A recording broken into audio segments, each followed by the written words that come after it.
Any good study of Shakespeare requires that we look at him both as an author and sort of a scoundrel. Not the best word to use, but a kind of guy that wasn't always doing what was legal, wasn't always doing the right thing as he progressed through his life. It's one of the reasons why Shakespeare is such an interesting guy, I think. So, when we look at these several factors that produce this ideal that William Shakespeare is, I think it gives us a lot of insight into the way that he writes the plays, the way and the manner in which he does. So I thought for this first video, kind of cutting your teeth on how I do this video teaching, this would be a great way to start by talking about several rumors surrounding the life and times of William Shakespeare. So when we take a look at sort of the first rumors surrounding William Shakespeare, and I pulled this from a blog written about Shakespeare, but I find it interesting because it corroborates things that we've talked about before. So one of the most famous rumors about Shakespeare came from an old man in 1703 who said that he remembered a ballad that Shakespeare composed about a local knight. Now, this is a way for Shakespeare in the 17th century, he died in 1616, to take shots at other people, calling them out like you would do in song. So this was a way for Shakespeare to take revenge the only way that he really knew how. So it's not hard to see why lines like this had an impact. So Shakespeare says, he thinks himself great, yet an ass in his state. Now, not solid gold criticism, but certainly when you put it in writing, it's calling out the other guy. So it doesn't achieve quite the same immortality as shall I count, such as shall I compare thee to a summer's day, thou art more lovely and more temperate, or rough winds do shake the darling buds of May, and summer's lease hath all too short a date. Not nearly as unpoetic, if you will, as he thinks himself great, yet an ass in his state. So, kind of keeping in mind early beginnings of a major poet. From this, we get the image of Shakespeare as a rebellious young man, a rebellious young rebel who was still widely accepted in the 20th century as being a hugely significant figure. So just the fact that he is arrested for poaching certainly has an impact when we look at him as a significant contributor to British literature. Now, a second major rumor about Shakespeare is that local records show that Shakespeare's father had many different jobs, and many of them were hardly legal. He was prosecuted for selling wood on the black market, although when we think of the black market in the 17th century, we're not really talking about anything significant here. But he's breaking the law by selling wood and trying to make money on his own. So, what an interesting idea. And William Shakespeare's father was also arrested for extorting money, which is charging really high interest rates on loans.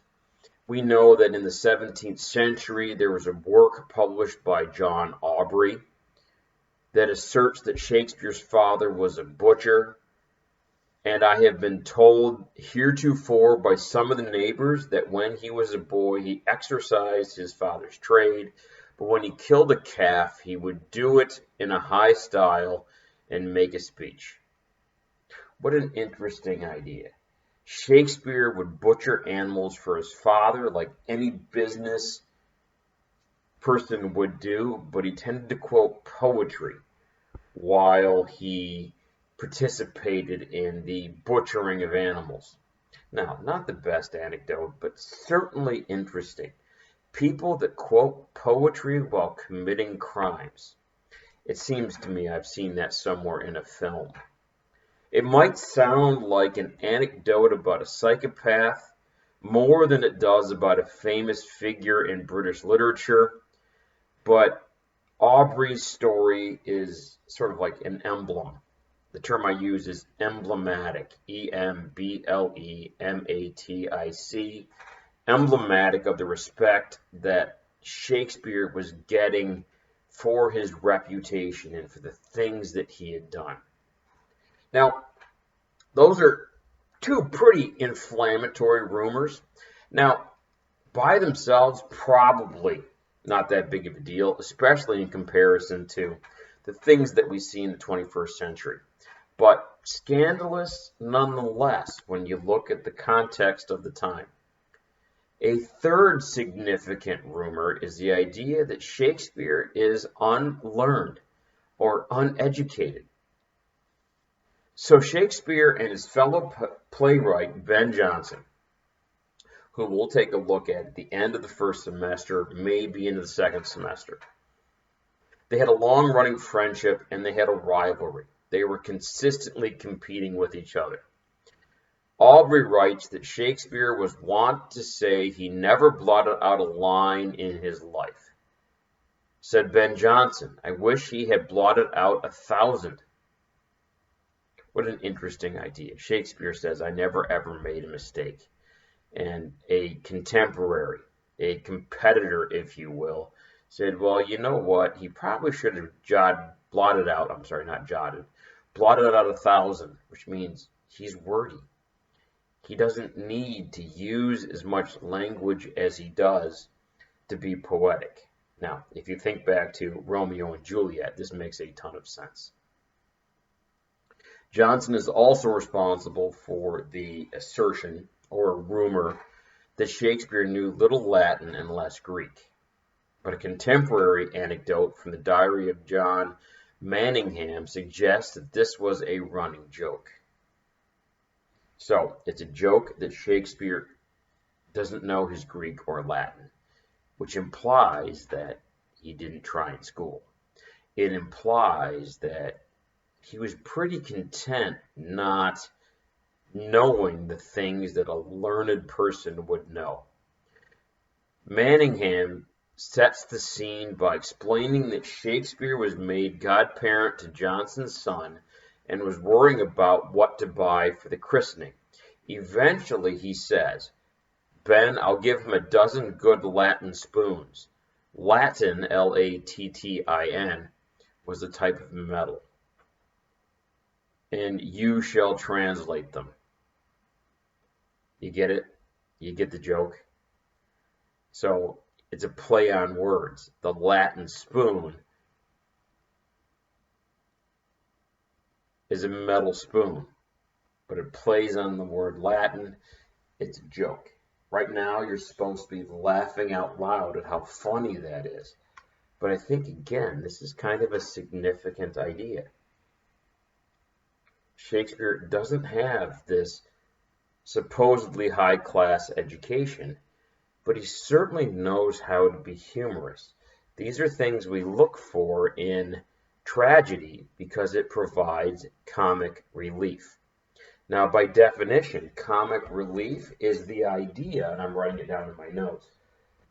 Comic relief is humor that is added to a tragedy to break the tension, because it's difficult to sit and be tense for long periods of time. Now, moving forward here in the notes. Talks about 4 being Shakespeare the Rake, R-A-K-E, and then 5, Shakespeare the Partier. Now, we'll go through these quickly so we can get to the end of this first introductory video. Shakespeare the Rake, another extract written around 1603, shows Shakespeare in a different light. It describes how a young courtesan, courtesan, a courtesan is a person that hangs out at the court of the king. So the young courtesan took a fancy to Richard Burbage, the lead actor in Shakespeare's Richard III. Now, a little side note is that Richard and Cuthbert Burbage, Cuthbert, Cuthbert, Richard and Cuthbert Burbage were the ones that built the original Globe Theatre, the one that's on the bank of the Thames in London. Now, in case you forgot, Thames is spelled Thames, the River Thames. Now, of course, that burned down, but we'll cover that later. So, the playwright went home with a lady and was at his game ere Burbage came. Now, since all of you are so savvy, you know exactly what that means. That Shakespeare was flirting, that Shakespeare was wining and dining when Richard Burbage came back and found that Shakespeare was courting his girl. When a servant conveyed the message that Richard III was at the door, Shakespeare told him to reply, William the Conqueror was before Richard III. Again, get the joke? Richard Burbage calls himself Richard III. And of course, if I have to explain the joke, it's no longer funny. The fifth rumor about William Shakespeare is that Shakespeare was a partier. One popular story in particular about Shakespeare's death is that he passed away on the 52nd birthday from reckless partying. Now, we have suggested dates of birth and we have suggested dates of death for William Shakespeare.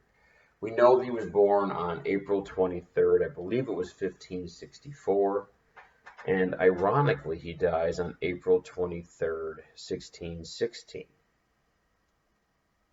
So the rumor is that he passed away from reckless partying. A vicar or a priest writing 50 years after Shakespeare's death said that Shakespeare had a merry meeting with Johnson and Michael Drayton where he drank too hard and died afterwards of a fever. I don't know. At a time when writer Robert Greene, Greene, died of a surplus of ale and pickled herring, and Christopher Marlowe was stabbed to death over a bar tab. Now, these are two famous British authors, both who were rumored to have been killed in a bar over too much excess. This creates the environment for the rumor that Shakespeare died from partying too hard.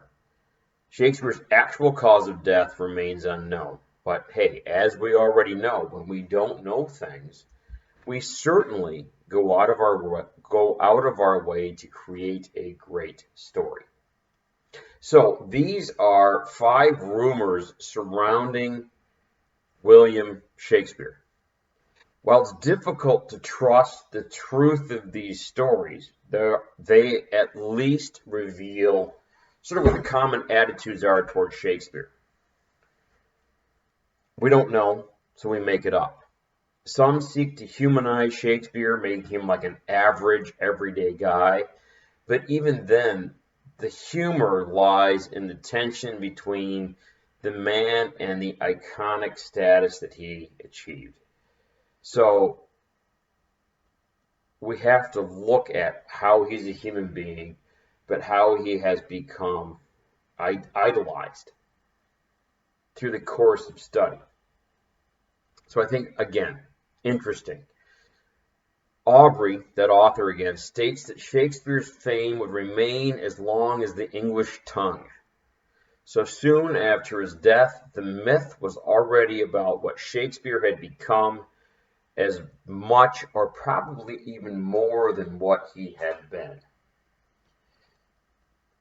So the goal here of this lesson and the subsequent play posit is to get you to interact with these videos and to take notes. And that's the real goal. So look for more of these to be presented and added to Mudge as we go through this week. They'll have clear due dates. If I don't quiz you while you're taking the quiz, if I don't quiz you while you are watching the video, I would expect to have a quiz the next day that you came in. Now, a couple things. These videos will all be clearly posted on YouTube, tagged to my name, so you can watch them. So that way, there's no reason why, even if the play posit doesn't work, you aren't prepared with the content of these videos. So if you need any guidance in how to use these, come see me. We'll work out the details and we'll go from there. Now, I've just taken roughly 16 minutes and 20 seconds of your time. Good night.